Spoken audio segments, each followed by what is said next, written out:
बिस्मिल्लाहिर्रहमानिर्रहीम। आज हम आगे स्टार्ट कर रहे हैं चैप्टर 1 को, relation of biology with other sciences. Relation पढ़ना है हमने बायो का बाकी साइंसेज के साथ, जो हमने मतलब स्टार्टिंग में पढ़ा था कि बायो जब वो फिजिक्स के साथ, केमिस्ट्री, मैथ के साथ भी रिलेट करती है तो वो किस तरह रिलेट करती है, आज वो डिस्कस करेंगे। तो उससे पहले आ जाती है बायो केमिस्ट्री। केमिस्ट्री जहाँ भी ज्यादातर हम करते हैं ना, वहाँ पे हमें हमारे दिन में रिएक्शन आते हैं।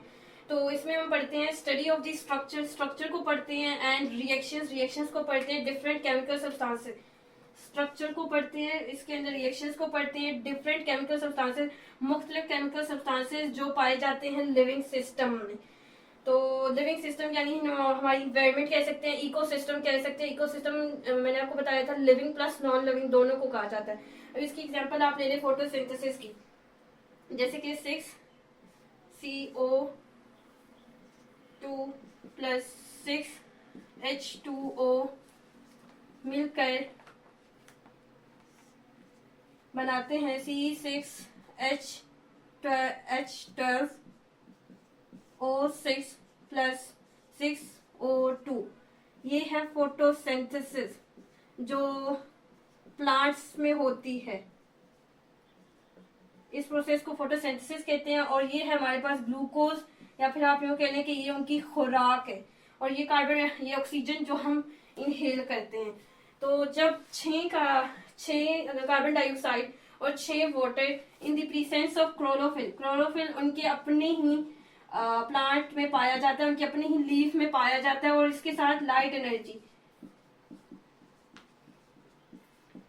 क्लोरोफिल लाइट एनर्जी की मौजूदगी में जब कार्बन डाइऑक्साइड और वाटर मिलते हैं तो ग्लूकोज बनाते हैं और ऑक्सीजन बनाते हैं। ऑक्सीजन को हम इनहेल कर लेते हैं, मतलब हम अपने लिए इनहेल कर लेते हैं, और ग्लूकोज उनकी अपनी खुराक होती है और उसको खुद यूज कर लेते हैं। अब ये हो गया रिएक्शन। अब इसका हम स्ट्रक्चर अगर हम ग्लूकोज का देखें तो 6 कार्बन है, तो हमने पहले इसके 6 कार्बन बनाने हैं। यहाँ बना लेते हैं 1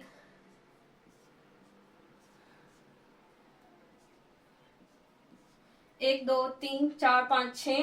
पहले के साथ CHO लिख देना है, नीचे आपने CH2OH लिख देना है, यहाँ पे H आ गया, यहाँ पे OH आ गया। इसका उल्ट कर देना है आपने, इधर OH डाल देना है, इधर H डाल देना है, और इधर आपने H डाल देना है, इधर आपने OH डाल देना है, और इधर सेम रखना है। एंड पे 2 सेम रखने हैं, पहले वाले चेंज कर देने हैं। और ये हमारे पास स्ट्रक्चर आ गया। बायोकेमिस्ट्री क्या है कि हम इसके अंदर स्ट्रक्चर पढ़ेंगे, जैसे कि हमने ग्लूकोज का स्ट्रक्चर पढ़ा, और रिएक्शन पढ़ेंगे जैसे कि हमने इसका रिएक्शन पढ़ा। इसका उल्ट होता है, जैसे कि ये फोटोसिंथेसिस है, इसी रिएक्शन का उल्ट होता है, वो होता है रेस्पिरेशन। उल्ट कैसे कर देना है ये देखें, आपने इसको उल्ट लिख देना है C6H12O6 प्लस 6O2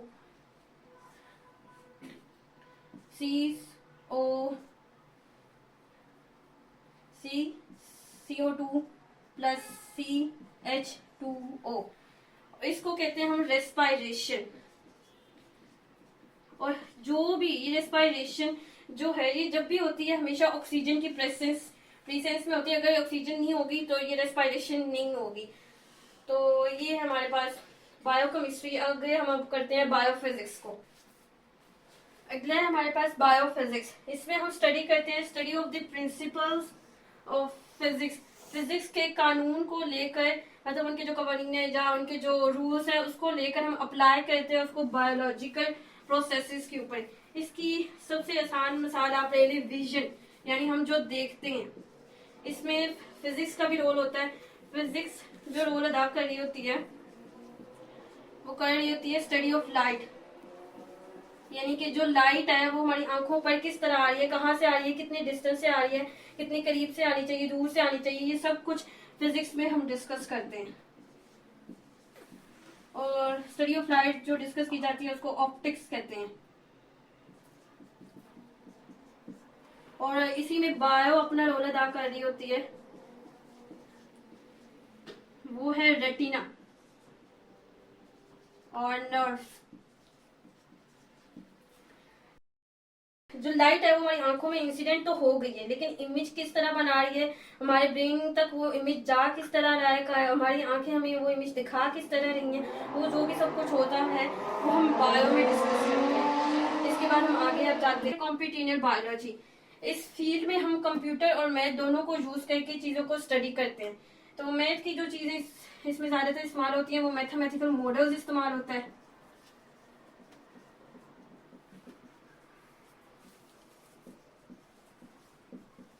और एल्गोरिथम को यूज किया जाता है।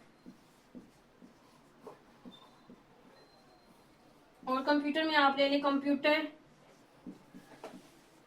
स्टिमुलेशन को यूज करके चीजों को स्टडी किया जाता है। तो आप इसकी एक एग्जांपल ले लें, sequence of amino acids in protein. Amino acids की सीक्वेंस, अमाइनो एसिड के अंदर कार्बन होते हैं 1 2 3 4 5 मतलब ज्यादा होते हैं, तो उनका सीक्वेंस, अगर उनका सीक्वेंस चेंज हो जाए तो हमारी बॉडी पे इफेक्ट खड़ा कर सकती हैं। तो इस वजह से हम यानी कंप्यूटर और मैथ दोनों को लेकर अमाइनो एसिड्स जो प्रोटीन में पाए जाते हैं उनका सीक्वेंस बनाते हैं कंप्यूटेशनल बायोलॉजी में। तो इसके आगे हम अब आगे डिस्कस करते हैं। अब हमारे पास है बायोजियोग्राफी और बायोस्टैटिक्स। तो हम पहले बायोजियोग्राफी कर लेते हैं। जियो यानी अर्थ और ग्राफी यानी रीजन। इसमें हम करेंगे distribution of living organism,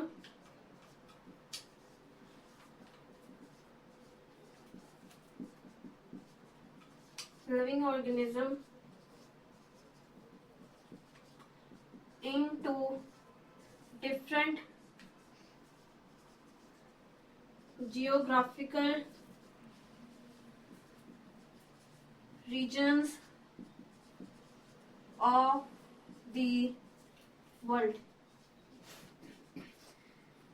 biologist जो होंगे वो हमें बताएंगे कि ये जो ऑर्गेनिज्म है ना, इसको इस तरह का इन्वायरमेंट चाहिए, ये इस तरह का इन्वायरमेंट लेता है, ये इतना खाता है, इतना पीता है, और या कम खाता है या कम खाता है, जो कम खाता है या पीता है, ये हमें बायोलॉजिस्ट बताएंगे। और जो जियोग्राफी, जिन्होंने जियोग्राफी स्टडी की होगी, जब वो ये सुनेंगे कि ये ऑर्गेनिज्म इस तरह का है, तो वो हमें बताएंगे कि इस तरह के रीजन में इसको ले जाकर छोड़ दें, ये वहां जाके सर्वाइव कर लेगा। तो ये इस तरह दोनों एक दूसरे से रिलेट करते हैं, बायोजियोग्राफी इस तरह एक दूसरे से रिलेट करते हैं। उसके बाद हमारे पास आती है बायोस्टैटिक्स। बायोस्टैटिक्स में होती है deals with the principle of statics to analyse and interpret data how to living related to living organism. Deals करते हैं हम प्रिंसिपल्स ऑफ स्टैटिक्स, स्टैटिक्स के प्रिंसिपल्स, उसके कवानीन को लेकर हम एनालाइज करते हैं, मतलब उसको डिटेल में जाके सर्च करते हैं, देखते हैं कि क्या है, किस तरह है, डाटा को यानी हम पढ़ते हैं अंदर से कि ये किस तरह है। और इंटरप्रेट जो है इसका मतलब है डिटेल, यानी जो डाटा दिया गया उसको डिटेल में जाके हम सर्च करते हैं। एग्जाम्पल आप लेके देखें, health track how many people catch the disease in a certain area. Disease फैल रही है, बायो का काम है डिजीज को रोकना, उसकी कॉज बताना, उसके इफेक्ट्स बताना, उसकी प्रिवेंटेशन बताना। अब इसमें स्टेट्स क्या रोल अदा करिए, स्टेट्स ये रोल अदा करिए कि हाउ मेनी पीपल, कितने लोगों को ये डिजीज हो चुकी है, ये कौन बता रहा है, ये हमें स्टेट्स बता रही है। तो इस तरह बायो और स्टेट्स भी एक दूसरे से रिलेट करते हैं, इन दोनों का भी रिलेशन ऑफ बायोलॉजी बनता है विद अदर साइंसेस, साइंस के साथ बनता है इसका रिलेशन। इसके बाद हमारे पास आ जाती है बायोटेक्नोलॉजी और बायो इकोनॉमिक्स, वो करते हैं। अब हमारे पास है बायोटेक्नोलॉजी और बायो इकोनॉमिक्स, ये आखिरी दो डेफिनेशंस हैं, तो इनको भी हम कर लेते हैं। बायोटेक्नोलॉजी, इसमें हम करते हैं यूज करते हैं लिविंग ऑर्गेनिज्म को या फिर उनके कंपोनेंट्स, कंपोनेंट्स यानी उनके हिस्से को, या पूरा पूरा लिविंग ऑर्गेनिज्म इस्तेमाल करते हैं, या फिर हम उनके कंपोनेंट्स को इस्तेमाल करते हैं टू डेवलप, बनाने के लिए बेनिफिशियल प्रोडक्ट्स, जो ऐसी प्रोडक्ट्स जो हमारे लिए फायदेमंद हों, और प्रोसेसेस फॉर वेरियस फील्ड्स, या फिर वेरियस फील्ड्स यानी मुख्तलिफ शोबों में हमारी वो मदद कर सके। यानी लिविंग ऑर्गेनिज्म को मुकम्मल तौर पर या उनके हिस्से को इस्तेमाल करके उन बेनिफिशियल प्रोडक्ट्स जो हमें फायदा दे सके, हम उनको इसमें डिस्कस करते हैं, उनको इस्तेमाल करके हम अपने लिए प्रोडक्ट्स बनाते हैं। वेरियस फील्ड्स में हेल्थ केयर आप कर लें, एग्रीकल्चर कर लें, एनवायरमेंटल मैनेजमेंट कर लें। हेल्थ केयर के मतलब एक उन्होंने एग्जाम्पल आपको बुक में दी हुई है, वो है production of insulin, production of insulin for diabetic patient.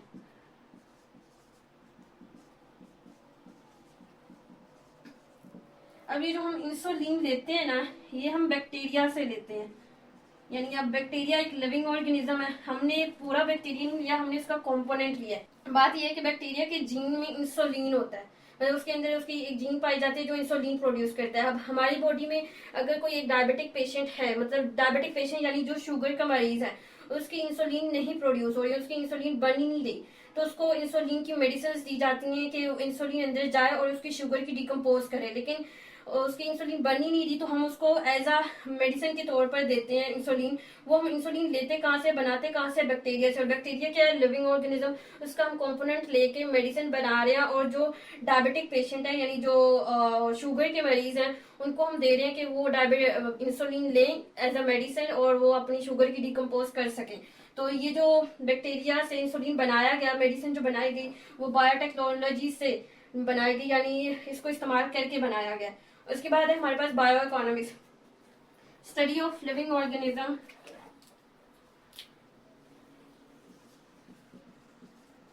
Study of living organism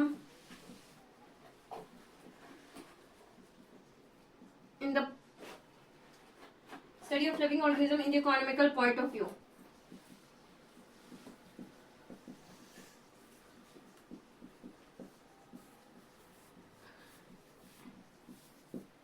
आप स्टडी करते हैं लिविंग ऑर्गेनिज्म को ये देखने के लिए नहीं कि वो क्या कैसे कर, मतलब उसका स्ट्रक्चर क्या है, फंक्शन क्या, आप इस बेस पे नहीं करते, आप उसको स्टडी करते हैं लिविंग ऑर्गेनिज्म को इकोनॉमिकल पॉइंट ऑफ व्यू से, इस व्यू से कि मुझे मतलब इससे किस तरह फायदा होगा एज अ मनी।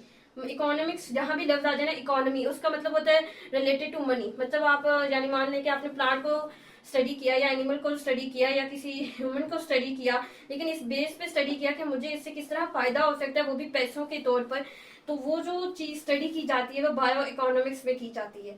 तो ये हमारा आज टॉपिक था, relation of biology with other sciences. उम्मीद करती हूँ आपको अच्छा लगा होगा। तो अगली वीडियो में आपसे मुलाकात होगी। खुदा हाफिज।